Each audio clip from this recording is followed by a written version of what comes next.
Funding for this program is provided by. Additional funding provided by this is a course about justice, and we begin with a story. Suppose you're the driver of a trolley car.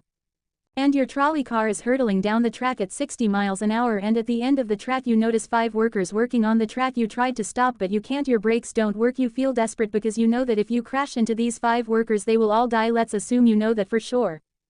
And so you feel helpless until you notice that there is off to the right a side track. At the end of that track there's one worker working on track. Your steering wheel works so you can turn the trolley car if you want to onto this side track, killing the one but sparing the 5. Here's our first question: what's the right thing to do? What would you do? Let's take a poll. How many would turn the trolley car onto the side track? How many wouldn't? How many would go straight ahead? Keep your hands up, those of you who'd go straight ahead. A handful of people would. The vast majority would turn. Let's hear first. Now we need to begin to investigate the reasons why you think it's the right thing to do. Let's begin with those in the majority, who would turn to go onto side track. Why would you do it? What would be your reason? Who's willing to volunteer a reason? Go ahead, stand up.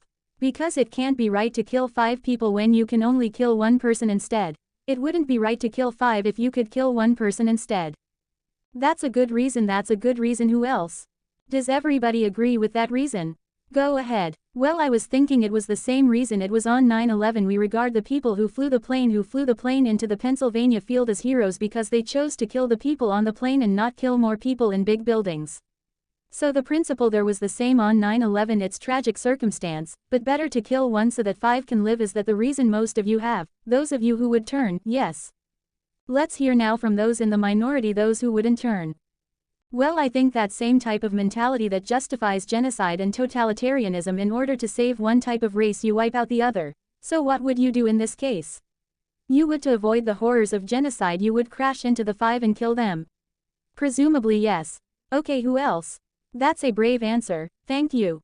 Let's consider another trolley car case and see whether those of you in the majority want to adhere to the principle. Better that 1 should die so that 5 should live. This time you're not the driver of the trolley car, you're an onlooker standing on a bridge overlooking a trolley car track, and down the track comes a trolley car. At the end of the track are 5 workers. The brakes don't work. The trolley car is about to careen into the 5 and kill them, and now you're not the driver. You really feel helpless until you notice standing next to you leaning over the bridge is a very fat man. And you could give him a shove. He would fall over the bridge onto the track right in the way of the trolley car. He would die, but he would spare the 5. Now, how many would push the fat man over the bridge? Raise your hand. How many wouldn't? Most people wouldn't. Here's the obvious question: what became of the principle better to save 5 lives even if it means sacrificing 1? What became of the principle that almost everyone endorsed in the first case? I need to hear from someone who was in the majority in both cases. As how do you explain the difference between the two? The second one, I guess, involves an active choice of pushing a person and down, which I guess that person himself would otherwise not have been involved in the situation at all, and so to choose on his behalf, I guess, to involve him in something that he otherwise would have. This escaped is, I guess, more than what you have in the first case, where the 3 parties, the driver and the 2 sets of workers, are already, I guess, in this situation. But the guy working, the one on the track off to the side, he didn't choose to sacrifice his life any more than the fat guy did he? That's true, but he was on the tracks. This guy was on the bridge. Go ahead, you can come back if you want. Alright, it's a hard question, but you did well, you did very well. It's a hard question. Who else can find a way of reconciling the reaction of the majority in these 2 cases? Yes, well, I guess in the first case where you have the 1 worker and the 5, it's a choice between those 2, and you have to make a certain choice, and people are going to die because of the trolley car. Not necessarily because of your direct actions. The trolley car is a runway thing, and you need to make in a split-second choice, whereas pushing the fat man over is an actual act of murder on your part. You have control over that, whereas you may not have control over the trolley car. So I think that it's a slightly different situation. Alright, who has a reply? Is that, who has a reply to that? No, that was good. Who has a way? Who wants to reply? Is that a way out of this? I don't think that's a very good reason, because you choose. Either way, you have to choose who dies, because you either choose to turn and kill a person, which is an active conscious thought to turn, or you choose to push the fat man over, which is also an active conscious action. So either way you're making a choice. Do you want to reply? Well, I'm not really sure that that's the case. It just still seems kind of different. The act of actually pushing someone over onto the tracks and killing them, you are actually killing him yourself. You're pushing him with your own hands. You're pushing in. That's different than steering something that is going to cause death into another. You know it doesn't really sound right saying it now when I'm up here. No, that's good. What's your name? Andrew. Andrew, and let me ask you this question, Andrew. Suppose standing on the bridge next to the fat man, I didn't have to push him. Suppose he was standing over a trapdoor that I could open by turning a steering wheel like that, would you turn it? For some reason that still just seems more wrong. I mean, maybe if you just accidentally leaned into this steering wheel or something like that. Or say that the car is hurtling towards a switch that will drop the trap, then I could agree with that. Fair enough. It still seems wrong in a way that it doesn't seem wrong in the first case to turn, you say, and in another way, I mean in the first situation you're involved directly with the situation, in the second one you're an onlooker as well. So you have the choice of becoming involved or not by pushing the fat man.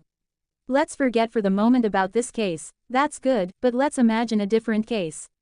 This time you're doctor in an emergency room.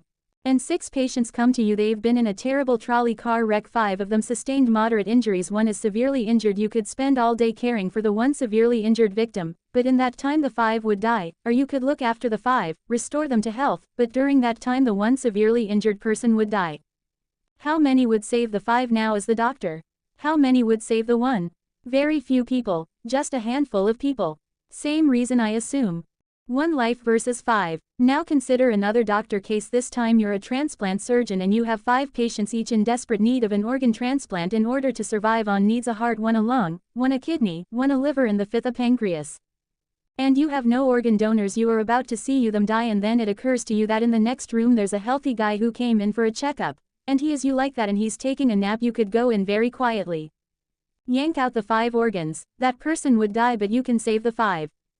How many would do it? Anyone. How many? Put your hands up if you would do it. Anyone in the balcony? You would. Be careful, don't lean over too much. How many wouldn't? All right. What do you say? Speak up in the balcony, you who would yank out the organs. Why? I'd actually like to explore slightly alternate possibility of just taking the 1 of the 5 he needs an organ who dies first and using their 4 healthy organs to save the other 4. That's a pretty good idea. That's a great idea, except for the fact that you just wrecked the philosophical point. Let's step back from these stories and these arguments to notice a couple of things about the way the arguments have began to unfold. Certain moral principles have already begun to emerge from the discussions we've had, and let's consider what those moral principles look like. The first moral principle that emerged from the discussion said that the right thing to do, the moral thing to do, depends on the consequences that will result from your action at the end of the day. Better that 5 should live even if 1 must die. That's an example of consequentialist moral reasoning. Consequentialist moral reasoning locates morality in the consequences of an act, in the state of the world that will result from the thing you do. But then we went a little further, we considered those other cases, and people weren't so sure about consequentialist moral reasoning when people hesitated to push the fat man over the bridge or to yank out the organs of the innocent patient. People gestured towards reasons having to do with the intrinsic quality of the act itself. Consequences be what they may. People were reluctant. People thought it was just wrong, categorically wrong, to kill a person, an innocent person, even for the sake of saving 5 lives. At least these people thought that in the second version of each story we reconsidered. So this points a second categorical way of thinking about moral reasoning. Categorical moral reasoning locates morality in certain absolute moral requirements, in certain categorical duties and rights regardless of the consequences. We're going to explore in the days and weeks to come the contrast between consequentialist and categorical moral principles. The most influential example of consequential moral reasoning is utilitarianism, a doctrine invented by Jeremy Bentham, the 18th century English political philosopher. The most important philosopher of categorical moral reasoning is the 18th century German philosopher Immanuel Kant. So we will look at those 2 different modes of moral reasoning, assess them, and also consider others. If you look at the syllabus, you'll notice that we read a number of great and famous books. Books by Aristotle, John Locke, Immanuel Kant, John Stuart Mill, and others. You'll notice too from the syllabus that we don't only read these books, we also all take up contemporary political and legal controversies that raise philosophical questions. We will debate equality and inequality, affirmative action, free speech versus hate speech, same-sex marriage, military conscription, a range of practical questions. Why not just to enliven these abstract and distant books, but to make clear, to bring out what's at stake in our everyday lives, including our political lives, for philosophy.